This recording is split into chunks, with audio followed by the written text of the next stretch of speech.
അവര് അതൊന്നും അറിയൂല. അവര് ഉറങ്ങൂല.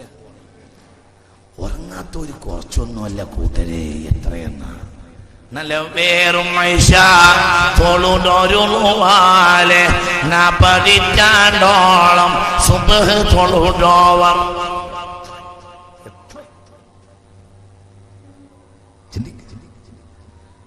നല്ല വേറും എത്ര كان يصلي الصبح بوضوء العشاء 40 سنة.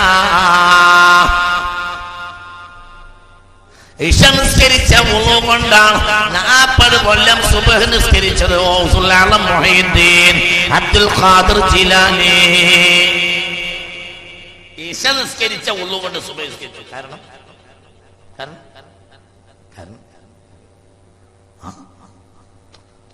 പറയും മനുഷ്യന്മാരെ, ഈശ നിസ്കരിച്ച വുളു കൊണ്ട് സുബ്ഹ് നിസ്കരിച്ചു പറഞ്ഞതിന്റെ മാനന്ത ഉറങ്ങിയിട്ടില്ല. ഉറങ്ങിയ വുളു പോയില്ലേ മനുഷ്യന്മാരെ? നിങ്ങളെ മദ്രസയെ കൊണ്ടേ ചേർക്കണം. അത് പറഞ്ഞ മനസ്സിലായില്ലേ?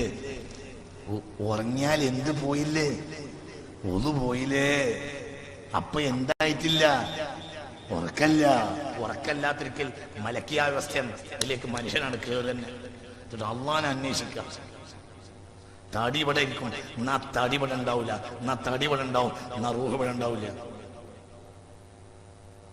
അങ്ങനെയൊക്കെ പല കാര്യം ചെയ്യുന്നുണ്ടാവും. മനസ്സവിടെ ഇരിക്കും. മനുഷ്യരെ ചിന്തിക്കണം. തലേ കയറാത്തത് നമ്മൾ അവിടേക്ക് ആ ലോകത്തേക്ക് പോകാത്തതുകൊണ്ടാണ്.